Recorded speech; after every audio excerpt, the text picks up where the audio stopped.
हाँ जी, करें शुरू। सबसे पहले तो इंट्रोडक्शन हो जाए मेरा। I am C Akhilesh Maheshwari और मैं आपको क्या पढ़ाऊँगा फ़िलहाल, F financial accounting. Company first group के अंदर फिनेंशियल अकाउंटिंग, सेकंड ग्रुप में कंपनी अकाउंट्स और एफएम, दोनों चीज़ें है ना। अब देखो, पेपर नंबर 6 है ये आपका सिलेबस 2022 में। सिलेबस 16 में ये पेपर नंबर 5 था। अब ये कौन सा है, पेपर नंबर 6, मतलब सेकेंड पेपर हो गया आपका। फर्स्ट पेपर लॉ का हो गया है अब, और सेकंड पेपर एफए का हो गया है। पहले ही रिवर्स था, पहले एफए था फिर लॉ था। तो आपको अपना दिमाग में रखना, 5 नंबर लॉ है और 6 नंबर एफए है। और पहले 4 कहाँ गए सर, आपके मन में तो ये आ रही होगी, पहले 4 कहाँ गए, 5 से स्टार्टिंग है तो फाउंडेशन। जिन लोगों ने फाउंडेशन दिया उनको तो पता है, और जिन्होंने नहीं दे रखा उनको बता देते हैं। 4 पेपर फाउंडेशन के, 5 से फाइनल के अंदर फिर 13 से स्टार्ट है। 5 से लेकर 12 तक आपके हो जाएंगे, फिर 13 से फाइनल के अंदर जाएगा, 13 से 20। ठीक है, ओके। अब सर ये फाइनेंशियल अकाउंटिंग में आता क्या है। सबसे पहले तो मुझे बताओ, तुमको अकाउंट कैसा लगता है। अच्छा लगता है, रक्षा को अच्छा लगता है, ट्विंकल को अच्छा है, अक्षय को बढ़िया है, गुड। और ऑनलाइन वालों को अकाउंट्स कैसा लगता है। कोई ऐसा है सर, अकाउंट से तो मेरा कोई रिश्ता नाता ही नहीं है। हाँ, वो एक कदम मेरे पास बढ़ती है तो मैं 2 कदम पीछे हो जाता हूँ। अच्छा है, ओके तनु। हाँ आदित्य, सृष्टि, भाविका। हाँ, मैसेजिंग चालू रखें, तभी क्लासेस में मज़ा आएगा आपको, ऑनलाइन वालों को भी। और मैं तो कहता हूँ कि डायरेक्ट मैसेज के बाद बजाय हम क्या कर देना चाहिए यहाँ पे, एवरीवन पे ही मैसेज करना चाहिए, जिससे सबको लगे कि आप लोग क्लासेस में हो, बोर नहीं होगे घर बैठे भी। नाउ फाइनेंशियल अकाउंटिंग सुनो, सिलेबस 2022 बहुत ही बेसिक अकाउंटिंग है देखा जाए तो, ये जो आप लोगों ने काफ़ी हद तक तो पढ़ रखी है। पेपर नंबर 6 एक ऐसा पेपर है जो काफ़ी हद तक आप लोगों ने पढ़ रखा है, जिसमें देखो इन्होंने कैसे बना रखा है पूरा स्ट्रक्चर। सबसे पहले टोटल आपने क्या कर रखे हैं यहाँ पे सेक्शन। सिलेबस 22 वालों का बता रहा हूँ ना मैं, साथ साथ में जो चेंज होगा वो 16 वालों के लिए बताता जाऊंगा मैं, जो बच्चे 16 वाले हैं अभी भी। इन्होंने 6 सेक्शन बना दिए इस तरीके से, सेक्शन ए से लेकर एफ। सबके नंबर डिसाइड कर रखे होते हैं, हालांकि इन मार्क्स का ये लोग कोई इंपॉर्टेंस नहीं रखते हैं। अभी जो लास्ट एफए का पेपर हुआ था, इस तरीके से जो मार्किंग कर रखी है सब्जेक्ट चैप्टर वाइज, वैसे नहीं आया था और ना आ रहे हैं। लास्ट पहले आया करते थे, 19 तक आया करते थे, बट अब ऐसा नहीं कर रहे ये लोग। जिससे इच्छा होती है उससे पेपर बना देते हैं। तो ऐसा बिल्कुल मत सोचना कि ये पार्ट आएगा या ये पार्ट नहीं आएगा, या इतना पढ़ लेते हैं अपना काम हो जाएगा, नहीं। अपने को पूरा पढ़ना होता है, ठीक है। कुछ भी छोड़ने का नहीं होता है, बिल्कुल भी नहीं छोड़ना। तो छोड़ने के फेवर में नहीं हूँ, कभी कोई इंपॉर्टेंट पूछेगा तो उसके फेवर में भी नहीं हूँ मैं, ठीक है। हमेशा पूरा पढ़ो, होए जितना करो। कोई टफ चैप्टर होता है कि नहीं सर समझ में नहीं आ रहा, कोई बात नहीं, उसका भी इजी जी तो करो। एवरेज या इजी तो कर सकते हैं, क्या पता उसमें से इजी क्वेश्चन आ जाए तो हम उसको सॉल्व आउट कर दें। तो सबका इजी एवरेज तो करना ही करना बनता है, कुछ चैप्टर्स का अपने हाई लेवल तक पूरा कंप्लीट कर लो बस। नाउ अब ये सबसे पहला जो चैप्टर है वो क्या है, अकाउंटिंग फंडामेंटल। सर इसमें क्या क्या है, 15 नंबर इसके डिसाइडेड हैं, है क्या इसमें अकाउंटिंग फंडामेंटल में, तो इसकी डिटेल्स यहाँ पे, यहाँ से ही पढ़ लेते हैं हम। अच्छा, इन्होंने कौन कौन सी बुक से चैप्टर्स उठाए वो सारी डिटेल्स आपको दे रखी है, कि ये चैप्टर हमने इस पर्टिकुलर बुक से उठाया है, ठीक है ना। तो इन्होंने जो मटेरियल बनाया है वो काफ़ी अच्छा बनाया है, कि कौन कौन सी चीज़ें इन्होंने कहाँ कहाँ से, कौन कौन सी बुक से, सारे अंग्रेजों के नाम है, ठीक है ना, जहाँ जहाँ से भी उन्होंने उठाए हैं। अब देखो, कुछ कुछ अपने यहाँ के भी हैं, ऐसा नहीं है। और इन बुक्स को तो आप जानते हो ना, तुलसियान को, तुलसियान सुना हुआ है कभी, नहीं सुना हुआ। मैग्रो हिल वगैरह, ये अच्छी, काफ़ी अच्छी बुक्स होती हैं। ऑब्वियसली जो भी मटेरियल आपके लिए उठाया गया है बहुत अच्छा लेवल पे उठाया गया है। बाकी 22 के अंदर हम क्या करेंगे, 16 वाले क्वेश्चंस भी करेंगे। सिलेबस 16 में जो क्वेश्चंस हुआ करते थे मॉड्यूल के, एग्जाम वाले तो सारे करने ही होते हैं, कहीं पास्ट एग्जाम में कौन कौन से आए हुए हैं, वो तो सिलेबस चाहे 16 के हो चाहे सिलेबस 12 के हो, सारे करने होंगे अपने को। लेकिन उसके अलावा जो मॉड्यूल के क्वेश्चंस हैं जो आपके नई बुक में नहीं है, वो भी हम करेंगे प्रैक्टिस के लिए। तो सब बढ़िया है। और क्या पता पुराने वाले क्वेश्चन में से वो क्वेश्चन उठा के दे दे, तो अपन सारा करते हुए चलेंगे, आपके मॉड्यूल के भी, पुराने वाले मॉड्यूल के भी, और अपने एग्जाम में आए हुए क्वेश्चंस भी सारे। उसके बाद अब देखो अकाउंटिंग फंडामेंटल में क्या क्या है, नाम से पता चल रहा था सर ये बेसिक वाला पार्ट है। अब बेसिक वाले पार्ट में क्या क्या आने वाला है, बचपन में पढ़े थे अपन ने ये सब चीजें, accounting principles, concepts and conventions पढ़ा था। बिजनेस एंटिटी कंसेप्ट, बिजनेसमैन और बिजनेस दोनों अलग अलग होते हैं, जिसको हम सेपरेट एंटिटी कंसेप्ट भी बोलते हैं। मनी मेजरमेंट कंसेप्ट, अकाउंट में केवल वो रिकॉर्ड होगा जिसको मनी में मेजर किया जा सकता है। Dual aspect, one debit second credit. तो जितने भी कंसेप्ट वगैरह है ये वापस आपको गिवन है, ठीक है। तो क्वेश्चन कभी भी आपसे थ्योरी में इनके रिगार्डिंग पूछ सकते हैं। फिर उसके बाद आपको गिवन है इसी के अंदर capital and revenue transaction. Just like मैं आपसे पूछूं कि बताइए मशीनरी खरीदा, ये कैपिटल ट्रांजेक्शन है कि रेवेन्यू है, कैपिटल एक्सपेंडिचर है कि रेवेन्यू एक्सपेंडिचर है, कैपिटल है। ओके, मैंने कहा सैलरी पे किया, ये क्या है, कैपिटल है कि रेवेन्यू है, ये रेवेन्यू है। कैसे पता करते हो आप लोग कैपिटल और रेवेन्यू का?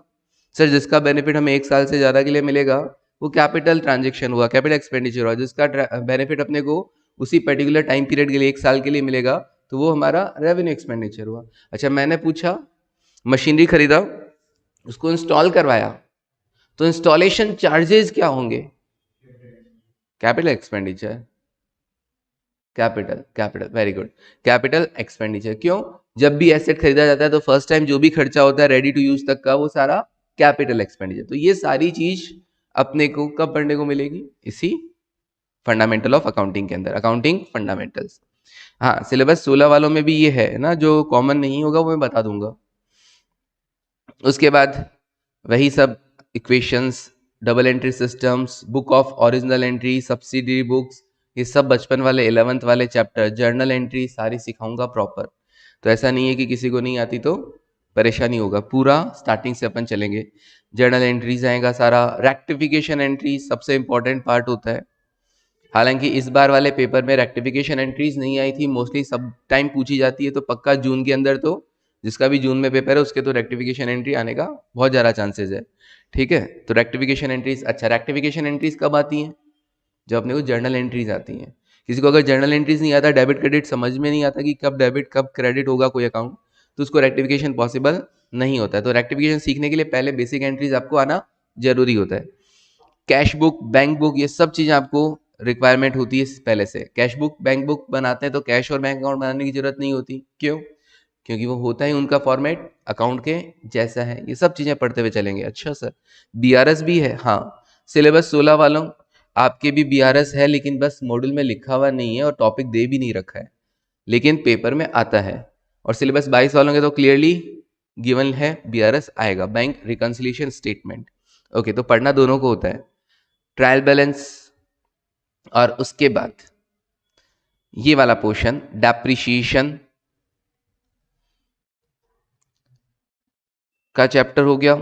अगेन यहाँ पे रेक्टिफिकेशन ऑफ एंट्रीज यहाँ पे दे रखा है, यहाँ पे वापस रेक्टिफिकेशन ऑफ एरर्स, और उसके बाद बैड डेट वगैरह। ये टॉपिक क्या थे ना, बैड डेट वगैरह, और पहले किसी दूसरे चैप्टर में थे, अब आपके फंडामेंटल ऑफ अकाउंटिंग में ही डाल दिए गए हैं। पहले फाइनल अकाउंट्स के साथ थे, अब यहाँ पे डाल दिए गए, कोई फर्क नहीं पड़ा। 16 में भी थे और 22 में भी हैं। बनाते हो provision debt for bad debt?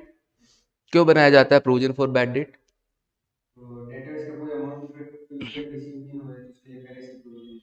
Okay, पहले से प्रोविजन बना के क्यों चलते हैं? ऐसा कोई कंसेप्ट है किस जिसकी वजह से हम पहले से प्रोविजन बना के चलते हैं? उस कंसेप्ट का नाम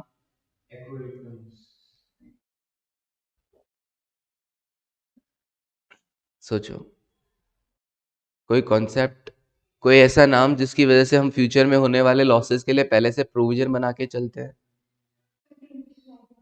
नो, कंटिजेंट लायबिलिटी तो वो होता है कि सेकेंडरी लायबिलिटी, इन फ्यूचर अपने को हो सकता है पे करना पड़े और हो सकता है ना पे करना पड़े।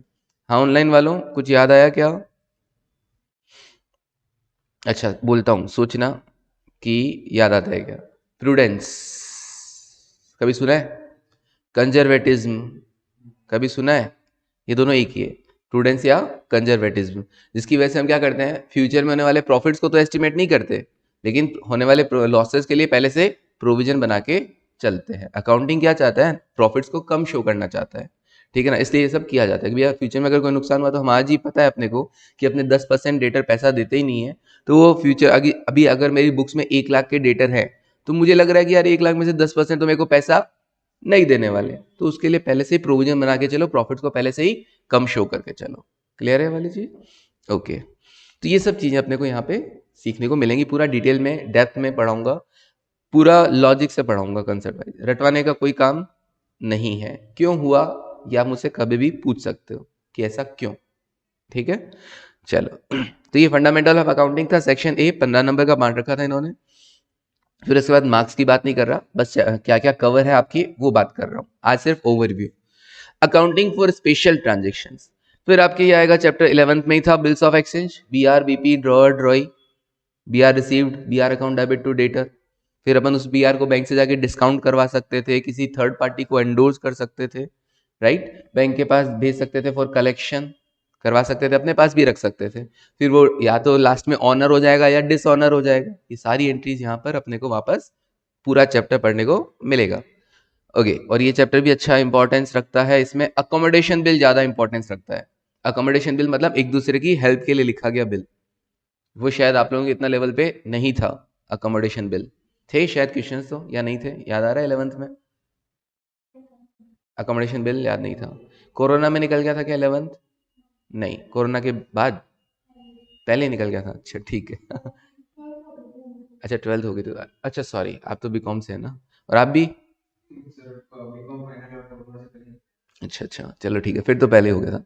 तो bills of exchange, accommodation bill एक दूसरे की हेल्प के लिए लिखते हैं, वो अच्छे क्वेश्चन बनते हैं, तो काफी अच्छा एंट्रीज होता है, कैलकुलेशन भी होता है, तो क्वेश्चन ज्यादा वो आते हैं अकोमोडेशन बिल वाले। इस बार नहीं आया था, तो चांसेस है कि जून में आएगा, चांसेस है कि बिल्स ऑफ एक्सचेंज का अकोमोडेशन बिल वाला जून में आएगा, ठीक है ना। तो रेक्टिफिकेशन और अकोमोडेशन बिल ये जून के लिए अच्छे चैप्टर्स माने जा सकते हैं।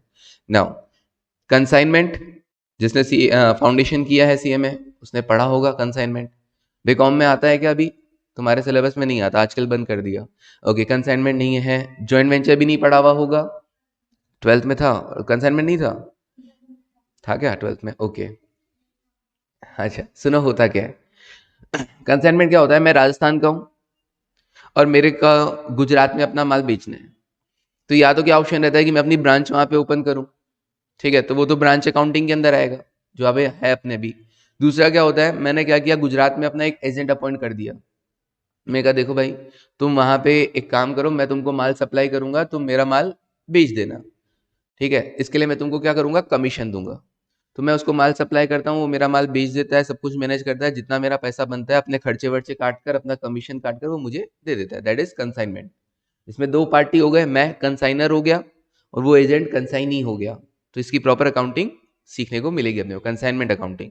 नाउ नेक्स्ट क्या है, जॉइंट वेंचर। जॉइंट वेंचर में क्या होता है, जैसे मैं और अक्षय हैं, किसी पर्टिकुलर काम को करने के लिए एक साथ हुए, भैया बिल्डिंग बनाने के लिए एक साथ हो गए, ब्रिज बनाने के लिए एक साथ हो गए, किसी भी पर्टिकुलर काम को करने के लिए हम एक साथ हुए। उस काम के पूरा ना हो जाने तक हम एज ए पार्टनर हैं, जिन्हें कहा जाता है को वेंचरर। क्या कहा जाएगा, को वेंचरर। तो दैट इज मतलब जॉइंट वेंचर क्या हो गया, एक शॉर्ट टर्म पार्टनरशिप हो गई है। काम पूरा होने के बाद अक्षय और मैं अपने अपने रास्ते, क्लियर है, तो एक शॉर्ट टर्म पार्टनरशिप। तो उस पर्टिकुलर काम को पूरा करने के लिए क्या क्या खर्चे लगे, क्या क्या इनकम हुआ, क्या हमारा प्रॉफिट लॉस हुआ, उस पर ये बेस्ड रहता है जॉइंट वेंचर अकाउंटिंग, ठीक है। नाम क्या है, जॉइंट वेंचर, मतलब किसी काम को करने के लिए साथ में हुए हैं। ये आपका हो गया। अच्छा, इसमें स्पेशल ट्रांजेक्शन में सिलेबस 16 वालों के इंश्योरेंस क्लेम, अगर सिलेबस 16 वाले अपनी बुक ओपन करके बैठे हैं मॉड्यूल, तो उनको पता होगा कि उनके बुक में एक इंश्योरेंस क्लेम चैप्टर भी था। तो क्या नए वालों में नहीं है क्या सर? नए वालों में भी है, बट यहां पर ना डाल के उन्हें उसे यहां पर एक अलग से चैप्टर बना दिया गया, insurance claim for loss of stock and loss of profit. मतलब क्या हुआ, जैसे गोडाउन है, गोडाउन में कभी अचानक से मान लो आग लगती रहती है। अब मान लो किसी का आग लग गई, तो ऑब्वियसली इससे बचने के लिए बंदा क्या करता है, पहले से इंश्योरेंस करवा के चलता है। तो अब अगर ऐसा केस हुआ, हाँ तनु, अगर ऐसा केस हुआ, स्टॉक जल जाता है, खत्म हो जाता है किसी भी वजह से, तो आप कितना क्लेम करेंगे, वो क्लेम का अमाउंट हमें फाइंड आउट करना है। क्योंकि देखो क्या होता है, प्रैक्टिकली आप सोचो कितना मुश्किल होता होगा। गोडाउन के लिए आपने इंश्योरेंस करवा रखा है, किसी बंदे ने इंश्योरेंस करवा रखा है कि भैया अगर कुछ नुकसान होता है स्टॉक को, तो हम आपसे इंश्योरेंस कंपनी क्लेम मांगेंगे। अब आग लग गई, आग लगने के कारण स्टॉक तो सारा खत्म हो गया। अब पता कैसे किया जाए कि यार वहां पे कितना स्टॉक था गोडाउन में? तो ये चीज अपने को पता करनी पड़ेगी स्टेप बाय स्टेप। ये पता कैसे करना पड़ेगा, सिंपल होता है कि भैया पास्ट ईयर्स को देखो कि हम क्या कमाते हैं सेल्स पे, सेल्स में हमारा जीपी रेट क्या रहता है, ग्रॉस प्रॉफिट रेट, मान लो 20% रहता है, हमारा जीपी रेट क्या रहता है 20%। तो हर साल हम क्या कमाते हैं, हमारी सेल्स पे 20% कमा रहे हैं हमारे पास रिकॉर्ड से। अच्छा, रिकॉर्ड भी तो जल जाते हैं काफी, लेकिन फिर भी कुछ डेटा वो आपको दे देते हैं। फिर इस बार, इस साल जिस दिन आग लगी, मान लो कब लगी, मान लो आग लगी है 30 जून 2022। तो आप क्या करोगे, 1 अप्रैल तक के तो डेटा होंगे आपके पास, 31 मार्च के तो सब डेटा मिलेंगे। इस बार आप क्या कर लोगे, 1 अप्रैल 2022 से लेकर 30 जून 2022 तक का ट्रेडिंग अकाउंट बना लोगे। आप यहाँ पे लिख दोगे कि हमारे पास ओपनिंग में इस साल की शुरुआत में स्टॉक इतना था, ये सब डेटा गिवन होंगे। इस साल की परचेजेज इतनी थी, इस साल की सेल्स इतनी थी, ठीक है, और इस साल कोई डायरेक्ट एक्सपेंस हुआ तो इतना था। और अब हम कमाते क्या हैं सेल्स पे, सर हम सेल्स पे पास्ट ईयर्स में हमारा ट्रैक रिकॉर्ड रहा है कि हम अपनी सेल्स का वॉट एवर एक्स, हम अपनी सेल्स का 20% कमाते हैं, तो जीपी का अमाउंट भी आ जाएगा। बैलेंसिंग फिगर में अपने आप क्या रह जाएगा, क्लोजिंग स्टॉक, कि भैया 30 जून को आपके गोडाउन में स्टॉक कितना था। क्लियर है? तो इस तरीके से हम फाइंड आउट करेंगे कि स्टॉक में कितना था, उसमें से कितना बचा लिया गया, तो एक्चुअल नुकसान कितना हुआ। फिर हम ये देखेंगे कि आपने पॉलिसी कितने का करवा रखा है, तो उसके अकॉर्डिंग आपको क्लेम मिलेगा। पॉलिसी कम का करवा रखा है तो ऑब्वियसली क्लेम भी कम मिलेगा, और पॉलिसी सफिशिएंट अमाउंट का करवा रखा है तो जितना नुकसान हुआ उतना आपको क्लेम मिल जाएगा। जितना नुकसान हुआ उतना क्लेम, उससे ज्यादा क्लेम कभी मिल सकता है क्या, नहीं। मान लो आपने पॉलिसी करवा रखा है 5 लाख का, गोडाउन में माल ही 3 लाख का था, तो 3 लाख से ज्यादा तो क्लेम नहीं मिलने वाला है। ओके, कोई करवाएगा भी क्यों, इतना पॉलिसी है ना। चलिए फिर, हाँ बोलिए। डिपेंड करता है कि आपने इंश्योरेंस किस चीज का ले रखा है, बिल्डिंग का ले रखा है या स्टॉक का। अभी हम यहाँ पे सिर्फ किसकी बात करेंगे, स्टॉक की, बिल्डिंग की बात नहीं करेंगे, ठीक है। वो तो डिपेंड करता है ना किस किस का आपने, अपने खुद का इंश्योरेंस है लाइफ इंश्योरेंस, अपने एम्प्लॉयज का इंश्योरेंस करवा रखा है, स्टॉक का इंश्योरेंस करवा रखा है, बिल्डिंग का करवा रखा है, जो भी व्हीकल का भी करवाते हैं अपन, सबके अलग अलग इंश्योरेंस आपको मिलेंगे, ठीक है। नाउ नेक्स्ट, इसी के अंदर एक और आएगा, loss of profit. Loss of profit मतलब, अब गोडाउन में आग लगी तो 2-3 महीने के लिए एक डिस्टरबेंस तो चलेगा मामला, उस पर्टिकुलर जगह हम काम नहीं कर पाएंगे, तो हमें उसकी जगह दूसरी जगह काम चालू करना पड़ेगा। अब काम चालू करना पड़ेगा तो एक्सपेंसेस भी होते हैं, और हमारा सेल उतना नहीं हो पाएगा जितना पहले हुआ करता था, तो इससे हमारे को क्या होगा, प्रॉफिट का नुकसान होगा। उस आग लगने की वजह से गोडाउन में आग लगी तो नुकसान माल का तो वही हुआ, फिर हमारी सेल भी डिस्टर्ब होगी कि नहीं होगी, तो सेल की वजह से वो जो सेल पे प्रॉफिट होने वाला था वो प्रॉफिट भी हमने खो दिया। इसके लिए भी इंश्योरेंस आप करवा सकते हो। तो अगर ऐसा भी आपने कोई इंश्योरेंस करवा रखा है तो उसके केस में क्लेम कैसे डिटरमाइन होगा वो भी हम सीखेंगे। चलिए, तो ये आपको अकाउंटिंग के अंदर आएगा, बस इसमें अकाउंटिंग नहीं है, सिर्फ और सिर्फ कैलकुलेशंस है इस चैप्टर में, इसमें अकाउंटिंग नहीं है, इसमें सिर्फ कैलकुलेशन है। देखो, तो ये भी आपके कवर होगा। उसके बाद नेक्स्ट जो चैप्टर आएंगे जिसमें फाइनल अकाउंट्स आएंगे, preparation of financial statements. Final accounts कौन कौन से आने वाले हैं, फाइनल अकाउंट्स आने वाले हैं कॉमर्शियल ऑर्गेनाइजेशन, मतलब प्रॉफिट ओरिएंटेड ऑर्गेनाइजेशन, ठीक है।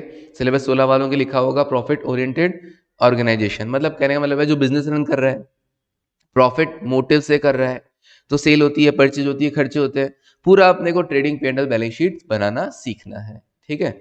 नेक्स्ट, एनपीओ सुना है ना, not for profit organization. Okay, तो नॉट फॉर प्रॉफिट ऑर्गेनाइजेशन में चैरिटेबल इंस्टीट्यूशंस वगैरह होते हैं, उनकी रेवेन्यू की जो कैटेगरी है वो अलग है, उनको सब्सक्रिप्शन मिलता है, माल बेचते कम है, जरा पैसा रेवेन्यू से किससे आता है, सब्सक्रिप्शन, मेंबर्स बनते हैं, सब्सक्रिप्शन लेते हैं, एनुअल मेंबरशिप फीस ले लिया जाता है, वन टाइम एंट्रेंस फीस ले लिया जाता है, कोई एवं ही डोनेशन देके चला जाता है। तो उसकी क्या होता है, रेवेन्यू की जो कैटेगरी है, जो रेवेन्यू के आइटम है वो अलग अलग होते हैं नॉर्मल प्रॉफिट ओरिएंटेड बिजनेस से। तो वो देखेंगे एनपीओ का चैप्टर, एनपीओ का चैप्टर आपने पढ़ा भी है, आपको टफ भी लगता होगा, इजी था, वेरी गुड फिर तो।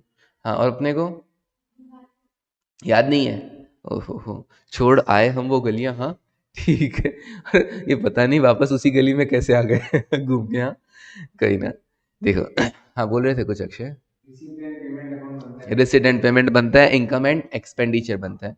नॉर्मल जो प्रॉफिट ओरिएंटेड ऑर्गेनाइजेशन होते हैं उसमें तो ट्रेडिंग P&L बैलेंस शीट बनता है, इसमें ट्रेडिंग P&L बैलेंस शीट ना बना के हम रेसिडेंट पेमेंट बनाते हैं, फॉर द कैश ट्रांजेक्शन, जितना भी ड्यूरिंग द ईयर कैश कहाँ से आया, कितना पैसा गया, इन टोटल देखा जाता है।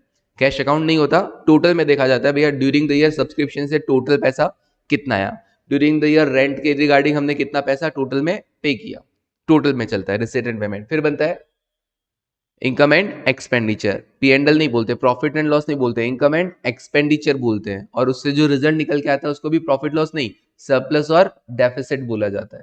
ठीक, और बैलेंस शीट जैसा बैलेंस शीट बनता है सेम वैसा ही बनेगा। ओके, एक और फाइनल अकाउंट्स आएगा, कौन सा वाला, इनकम्प्लीट रिकॉर्ड्स का। इनकम्प्लीट रिकॉर्ड मतलब ये जो छोटे छोटे दुकानदार होते हैं, क्या वो अपनी प्रॉपर अकाउंटिंग रखते हैं? नहीं रखते। माल आया माल बेचा बस नक्की, इतना ही दिमाग में रखते हैं, या फिर थोड़ा बहुत नोट डाउन कर लेते हैं। तुमको पता है नोट डाउन क्या करते हैं? एक तो वो कैश में कितना पैसा सेल हुई वो रखते हैं मेनली, तो कितना पैसा आया, कैश अकाउंट मेंटेन करते हैं। दूसरा क्या मेंटेन करते हैं वो लोग? Personal accounts. अब मान लो ये ट्विंकल है, उधारी लेके चली गई, ठीक है, अब उधारी लेके चली गई तो क्या होगा, पूछेंगे कि नहीं पूछेंगे भैया वो कहाँ से हो आप, ठीक है ना, आप कहाँ से हैं, तो वो बताएगी कि हाँ मैं ट्विंकल हूँ वगैरह वगैरह, या वो ऑलरेडी दुकानदार उसको ऑब्वियसली जानता है तभी उधार देगा, तो ट्विंकल के नाम लिख लेगा। तो कैपिटल अकाउंट मेंटेन किया जाता है, बस मतलब उनकी अकाउंटिंग क्या होती है, पूरे डेटा नहीं होते हैं, इसलिए उसको क्या बोला गया, from incomplete records. Proper accounting नहीं होता, प्रॉपर डबल एंट्री सिस्टम वो लोग फॉलो नहीं करते, तो अपने को भी कुछ ऐसी इंफॉर्मेशन दी हुई होगी और अपने को प्रॉफिट लॉस कैलकुलेट करना पड़ेगा कि ऐसे ही शॉप में कैसे आप प्रॉफिट लॉस कैलकुलेट कर सकते हैं। और मान लो इसमें फिर सेकंड टाइप के जो क्वेश्चन आएंगे वो ऐसे आएंगे कि आपको डेटा पूरे नहीं दे रखे हैं, आपके साथ सुडोकू खेला जाएगा, जानते हैं सुडोकू? हाँ ये जानती है रक्षा, नहीं, अच्छा नाम सुना हुआ है, सुबह सुबह आता है ना वो ऐसा न्यूज़पेपर में या मोबाइल में भी एप्लीकेशन में, ऐसा ऐसा नंबरिंग वाला गेम है ना, ऐसा नंबरिंग वाला गेम आता है, उसमें फिल करना होता है 1 से लेकर 9 तक का, तो वैसे ही मिसिंग फिगर्स आपको कैलकुलेट करने होते हैं और कुछ नहीं है। तो मतलब आपको जैसे डेटर अकाउंट है, ओपनिंग बैलेंस दे दिया, क्लोजिंग बैलेंस दे दिया, मान लो सेल्स दे दी, क्या आप cash collection from debtor calculate कर सकते हैं? यस। तो ऐसे अकाउंट्स बनाने पड़ेंगे और वहां से अपने को मिसिंग फिगर्स कैलकुलेट करना पड़ेगा, और उससे फिर हम बनाएंगे प्रॉपर ट्रेडिंग P&L और बैलेंस शीट प्रॉपर। क्लियर है? तो ये इनकम्प्लीट रिकॉर्ड्स में आएगा। तो पहले प्रॉफिट ओरिएंटेड ऑर्गेनाइजेशन पढ़ेंगे चैप्टर, फिर पढ़ेंगे एनपीओ, और फिर उसके बाद पढ़ा जाएगा इनकम्प्लीट रिकॉर्ड्स। क्लियर है? ओके, जिसको हम बोलते हैं single entry system. Incomplete records को एक नाम और क्या दिया जाएगा? Single entry system. ओके, पहले भी चैप्टर था अभी भी है। ओके, फिर उसके बाद अच्छा इस बार जो पेपर बना ना वो इससे बना है, इससे जनरली 15 नंबर का आ जाता था, ज़्यादा से ज़्यादा 20 नंबर का आ जाता था, ठीक है। इस बार दोनों क्वेश्चंस दे दिए गए, एनपीओ भी दे दिया गया था और शायद सिंगल एंट्री सिस्टम भी दे दिया गया था। तो दोनों क्वेश्चन बड़े लेवल पे 15-15 नंबर के बने थे, और एक 15 नंबर का क्वेश्चन आया था इससे पार्टनरशिप से, तो इतना 45 का कर दिया गया था, और उसके अलावा भी इधर उधर जो दिए गए हैं एमसीक्यूज वगैरह के अंदर वो अलग से, ठीक है। वरना जनरली इसका वेटेज 40 का ही रहता है, उससे ज़्यादा नहीं रहता दोनों को मिलाकर। नाउ पार्टनरशिप अकाउंट आपने बचपन में पढ़ा है, सारा वो सब कुछ आएगा। Admission of partner, retirement of partner, death of partner, joint life policy के केस में कैसा ट्रीटमेंट होगा। सिलेबस 16 वालों के लिए ये अलग से नहीं दे रखा था, जीएलपी मॉड्यूल में भी ऐसा कोई खास नहीं है जीएलपी, लेकिन आप लोगों के लिए अलग से दे रखा है 22 वालों, इसलिए अपने को अलग से प्रॉपर जीएलपी का पढ़ना होगा, जीएलपी का ट्रीटमेंट। अच्छा, डिसोल्यूशन पहले भी था अभी भी है। ये चैप्टर्स अमलगमेशन, कन्वर्जन पहले भी थे अभी भी हैं, पहले भी नहीं पढ़ते थे अभी भी नहीं पढ़ेंगे, आते ही नहीं है क्वेश्चंस, कभी नहीं आते, ठीक है। अमलगमेशन ऑफ पार्टनरशिप फर्म, दो फर्म मिलकर एक हो गया, या पार्टनरशिप फर्म को कंपनी में कन्वर्ट करने का, ये पहले भी नहीं पढ़ते थे अभी भी नहीं पढ़ेंगे अपन, कोई दिक्कत नहीं है, ठीक है। नाउ एलएलपी ये नया टॉपिक है, इसको अपन देख लेंगे, इसके रिगार्डिंग कोई क्वेश्चन बनेगा तो बन जाएगा। सिलेबस 16 वालों के ये नहीं है, ठीक है, सिलेबस 16 वालों के लिए ये नहीं है। ओके और अमलगमेशन कन्वर्जन तो अपन को किसी को भी करने की जरूरत नहीं है, यहां तक बहुत है रिजोल्यूशन के अंदर, ठीक है। और ये सब बचपन वाला ही है, क्वेश्चंस अच्छे लेवल के हैं, क्वेश्चंस काफी अच्छे लेवल के हैं, देखो। ओके नाउ उसके बाद lease branch and departmental, sir lease accounting syllabus 16 वालों में है क्या? नहीं, एफए के पेपर में लीज अकाउंटिंग नहीं है 16 वालों, लेकिन 22 वालों में लीज अकाउंटिंग भी है। तो क्या 16 में नहीं पढ़ने को मिलता था? 16 में मिलता था, बट वो कंपनी अकाउंट्स में मिलता था, AS19 के नाम से। तो आप और तो पढ़ के आए हो, हाँ तनु, और तो जो भी सिलेबस 16 दे रहा है उसके भी था, लेकिन कहाँ था? कंपनी अकाउंट्स में था। अपने कहाँ पे आ गया अभी? एफए के अंदर आ गया, फाइनेंशियल अकाउंटिंग के अंदर आ गया, फर्स्ट ग्रुप में डाल दिया गया इसको, पहले सेकंड ग्रुप में था। अच्छा, ब्रांच अकाउंटिंग पहले भी था, अभी भी है, कि ब्रांच अकाउंटिंग कैसे किया जाएगा भाई, अपनी एक ब्रांच है, इंडिया में है, फॉरेन में है, तो उसकी अकाउंटिंग कैसे की जाएगी, ये सब यहाँ पे कवर किया जाएगा। हायर परचेज इंस्टॉलमेंट पहले भी था और अभी भी है। हायर परचेज में जानते हो क्या होता है? मैं मार्केट में गया, मार्केट में मैंने ट्रक खरीदने गया। अब ट्रक खरीदने हैवी व्हीकल्स के लिए आता है ना, जनरली मोटर व्हीकल्स, ट्रक वगैरह, उसकी अकाउंटिंग देखेंगे। अब मैं ट्रक खरीदने गया तो मैंने देखा कैश प्राइस, अगर मैं अभी खरीद के ले आऊं हैंड टू हैंड पैसा देके तो मेरे को 1 लाख पड़ेगा। मैं कहा 1 लाख मेरी पॉकेट में नहीं है, या है तो भी मैं देना नहीं चाहता, मेरे को चाहिए कि यार मेरे को थोड़ा थोड़ा करके पेमेंट करना पड़े। तो उसके लिए कौन सा सिस्टम आ गया? हायर परचेज सिस्टम आ गया, HP सिस्टम आ गया, हायर परचेज सिस्टम। वो शॉपकीपर बोलता है एक काम करो भैया, डाउन पेमेंट दे दो। डाउन पेमेंट समझते हो? Immediate payment. एक काम करो, इमीडिएट दे दो 30,000 रुपए, और फिर बाकी का पेमेंट 3 इंस्टॉलमेंट में कर देना, फर्स्ट सेकेंड और थर्ड, 30,000 की 3 इंस्टॉलमेंट। ऐसा करके वो आपसे टोटल कितने रुपए ले लेगा? 1,20,000 रुपए ले लिया। और इससे आपको बेनिफिट क्या हुआ? आपको पेमेंट 3 सालों में करना पड़ा। ये जो 3 साल में पेमेंट हो रहा है, धीरे धीरे करना पड़ रहा है, इसलिए वो 20,000 एक्स्ट्रा चार्ज कर रहा है वो आपसे। That is interest, that is interest amount. Asset 1 lakh की है, 20,000 रुपए के एक्स्ट्रा के इंटरेस्ट है। तो ऐसे केस में आपको ऑनरशिप ट्रांसफर कब होगी? जब आप सारी इंस्टॉलमेंट का पेमेंट कर देंगे।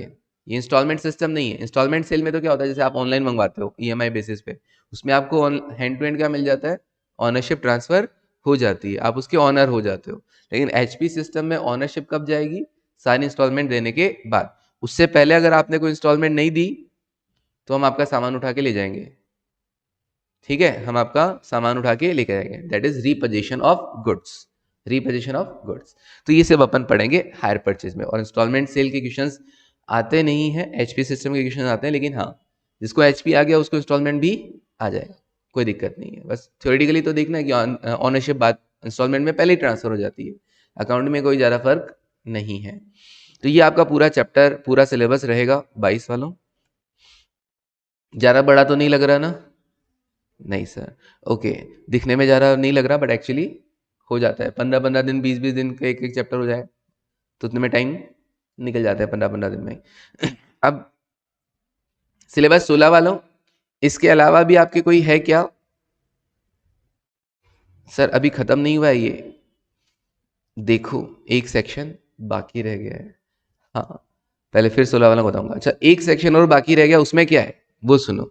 यहाँ पर आपको अकाउंटिंग स्टैंडर्ड्स बता रखे हैं।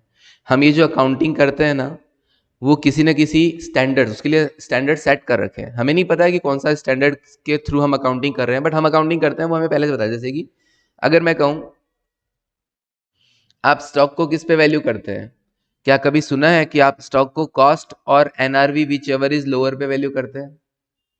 कभी सुना हो आप लोगों ने? नहीं सुना? तुम्हारे लिए तो सब सुना सुना लग रहा है। हाँ, सुना सुना नहीं लग रहा, बिल्कुल भी सब सुना सुना लग रहा है। ठीक है, स्टॉक मतलब कॉस्ट और NRV विच इज लोअर, ये बताता है AS2। कभी भी आपने फाइनल अकाउंट अगर बनाए होंगे तो वहां पे स्टॉक के लिए दो इन्फॉर्मेशन होती है, ये इसकी कॉस्टिंग है, ये इसकी मार्केट वैल्यू है। अब आप उसमें से देखते थे दोनों में से कम कौन सा है, देखा करते थे, अब याद आ रहा है? तो कम वाली वैल्यू को आप स्टॉक की वैल्यू में काउंट करते थे, हम लोग ऐसे पढ़ते थे। वो लिखा हुआ कहाँ पर है? AS2 में लिखा हुआ है, जिसकी वजह से वैसा करते हैं, सब सेम करते हैं। अच्छा, फिक्स्ड एसेट्स की जो अकाउंटिंग है, फिक्स्ड एसेट्स की अकाउंटिंग कैसे करनी है, अगर वो रिवेल हो जाती है तो कैसे अकाउंटिंग करनी है, उस पर डेप्रिसिएशन कैसे चार्ज करना है, वो सब कहाँ पे लिखा हुआ है? AS10 में लिखा हुआ है, अकाउंटिंग स्टैंडर्ड 10। सिलेबस 16 में भी है, 22 में भी है। AS1 disclosure of accounting policies, जो भी आप अकाउंटिंग पॉलिसीज फॉलो कर रहे हैं उन्हें क्या करना होता है? डिस्क्लोज करना होता है, क्योंकि आप तो मैनेजमेंट है, अब शेयर होल्डर्स को भी तो पता होना चाहिए ना कि आप कैसी अकाउंटिंग फॉलो कर रहे हैं, तो उसको सारी अकाउंटिंग पॉलिसीज को आपको क्या करना होगा, फाइनेंशियल अपने फाइनल अकाउंट्स के नीचे सब क्या करना पड़ेगा, डिस्क्लोजर देना पड़ेगा कि हमने देखो जी इस अकाउंटिंग ऐसा ट्रीटमेंट हमने किया है, इस पर्टिकुलर चीज के लिए हमने ऐसा ट्रीटमेंट किया, इसके लिए हमने ये अकाउंटिंग पॉलिसी फॉलो किया है। क्लियर है, ये सब अपने को डिस्क्लोजर देना पड़ता है। अच्छा, अकाउंटिंग पॉलिसी में कभी चेंज करते हो तो भी आपको वहां पे डिस्क्लोजर देना पड़ेगा। जैसे अब तक आप एसएलएम, एक एग्जांपल के लिए बता रहा हूँ, बाकी ये अकाउंटिंग पॉलिसी में चेंज नहीं माना जाता है। मान लो एसएलएम फॉलो करते थे और आप फ्यूचर में डब्ल्यूडीवी फॉलो करोगे, तो ये चीज भी आपको लिखनी होती है हर आइटम में। मान लो आपने स्टॉक का है कॉस्ट और NRV which ever is lower पे फॉलो कर रहे हो, कभी किसी टाइम आपने सिर्फ एनआरवी पे फॉलो किया किसी रीजन से, तो आपको वहां पे डिस्क्लोजर देना पड़ेगा। क्लियर है ये वाली चीज कि आपने अलग अकाउंटिंग पॉलिसी फॉलो किया और उसकी वजह से ये इम्पैक्ट आया है, उसकी वजह से आपके प्रॉफिट में ये चेंज आया है। ठीक है, जैसे कि आप प्रोविजन बनाते थे पहले डेटर्स के रिगार्डिंग, आपकी पॉलिसी थी प्रोविजन पे बनाना 10%, लेकिन अब इस बार आप प्रोविजन नहीं बनाना चाहते, तो प्रोविजन नहीं बनाना चाहते, आपको लग रहा है कि नहीं जी हमारे डेटा तो बढ़िया है, तो आपको मेंशन करना पड़ेगा कि 5 ईयर तक हमारे 10% प्रोविजन बनता था डेटर्स पे, लेकिन इस बार से हम अब पॉलिसी में चेंज कर रहे हैं, अब हम डेटर्स के लिए प्रोविजन नहीं बनाएंगे। तो ये सब डिस्क्लोजर, ताकि क्या होगा, वरना क्या हो पाएगा। एक बात बताओ, प्रोविजन का अमाउंट मान लो 1 करोड़ होता होगा, हमारे डेटर्स बहुत होते हैं, प्रोविजन का अमाउंट ही 1 करोड़ हो जाता है।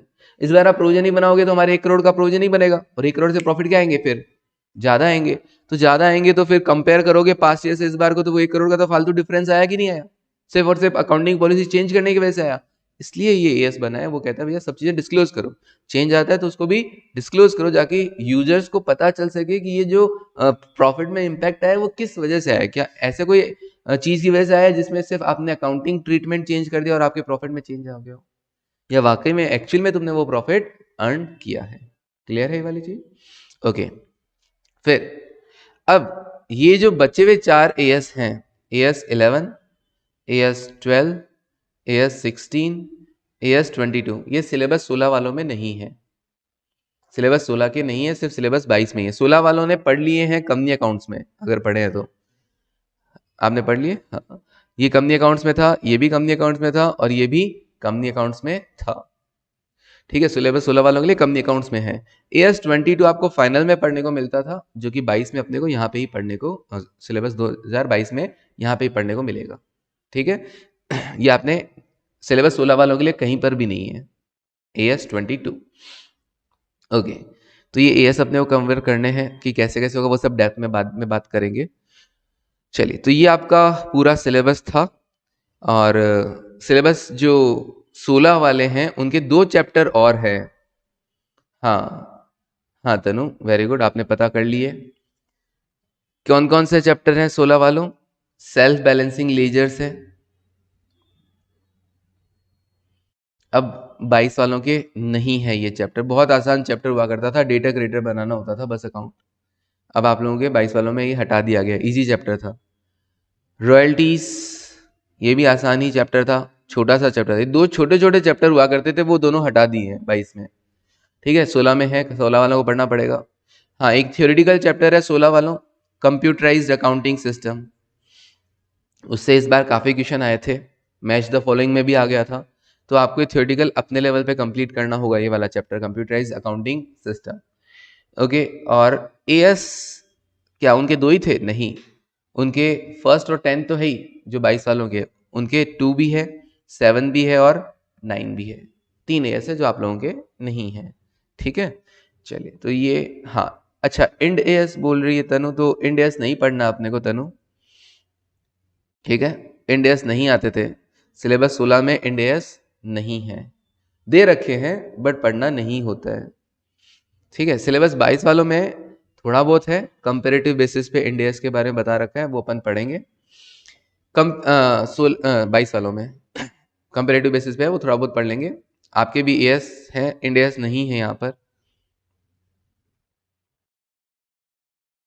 ठीक है, आपके भी सिर्फ एएस है, इंड एएस नहीं है, बस सिर्फ कंपैरिजन दे रखा है कि एएस में ये है, इंड एएस में ये चीज नहीं बोल रखी है, एएस में ये बोल रखा है बट इंड एएस में ये नहीं बोल रखा है, तो 5-6 पॉइंट्स अपने को पढ़ लेने होते हैं।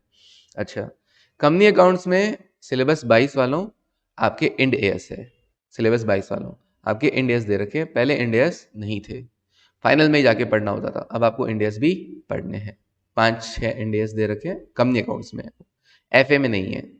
ठीक है जी, समझ में आया सिलेबस पूरा कि अपने को क्या क्या कवर करना है?